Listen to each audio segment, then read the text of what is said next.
लेकिन एक्चुअली में रामायण एक लीला है। लेकिन हमारे देश की शिक्षा व्यवस्था इतनी चौपट कि हमें और आपको समझने का मौका ही नहीं दिया और इसे एक धार्मिक किताब बन के रख दिया है। रामायण को अक्सर कहा जाता है राम लीला। देखते हैं राम जी की क्या थी लीला। अगर आप इसके छोटे से छोटे चीजों को अगर आप समझेंगे तो आज के जीवन में आपको बहुत सारी चीजें सीखने को मिलेगी। अंग्रेजों को पता था कि भारतीयों का शास्त्र में ऐसा चीज है कि अगर ये पूरा अच्छा से जान जाएगा सब ना तो हमारे इंग्लैंड को पीछे छोड़ के चल जाएगा। ये एक लीला है। लेकिन हमारी सिस्टम में जब अंग्रेज आए थे तो इस तरह से पढ़ा के गए कि हमारे और आपके दिमाग पे एक ताला मार दिया कि बौद्ध ग्रंथों में कुछ भी है तो आप इसे नहीं पढ़ेंगे क्योंकि आप हिंदू हैं, आप मुसलमान हैं, आप सिख हैं। अरे भाई, महात्मा बुद्ध ने कह के गए थे क्या कि बौद्ध लोग ही हमसे अपनी तमन्नाओं को मांगना या हमारी मन्नत मांगना। अगर कोई मुस्लिम या हिंदू हमसे कोई प्रार्थना करेगा तो हम पूरा नहीं करेंगे। क्या मर्यादा पुरुषोत्तम राम कहते क्या कि अगर हमसे कोई सच्चे दिल से मुस्लिम अगर हमसे अपनी प्रार्थना करेगा उसने मुसीबत में तो हम उसकी पूजा नहीं,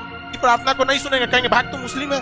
लेकिन हम लोग 200 साल तक अंग्रेजों के गुलाम रहे। देखिए, मुगलों के वक्त में भी हमारी संस्कृति आँच आई थी, मुस्लिम शासक के वक्त आई थी, लेकिन उन लोग की सोच दूरदर्शी नहीं थी। वो केवल हमारे सामाजिक क्षति किए। लेकिन जब अंग्रेज का शासन आया ना, मेंटली बर्बाद कर दिया सब, जिसका खामियाजा आज भी हमें भुगतना पड़ता है। रामायण को केवल किताब रख दिया, ना कि उसे केस स्टडी में बता दिया। जबकि हार्वर्ड, ऑक्सफोर्ड जैसी यूनिवर्सिटी में ये सब चीजों को केस स्टडी पे पढ़ाया जाता है कि देखो राम जी ने क्यों नहीं उस चीज को सही किया, क्योंकि इसका 800 साल 200 साल 1000 साल बाद क्या असर पड़ेगा। उस ससुरे हमरे किताब पढ़ के आगे बढ़ गए सब। हम लोग को थरिया थमा दिया, तू रामायण पे लड़, तुम महाभारत पे लड़, हम हिंदू, तुम मुसलमान, तुम सिख, तुम ईसाई।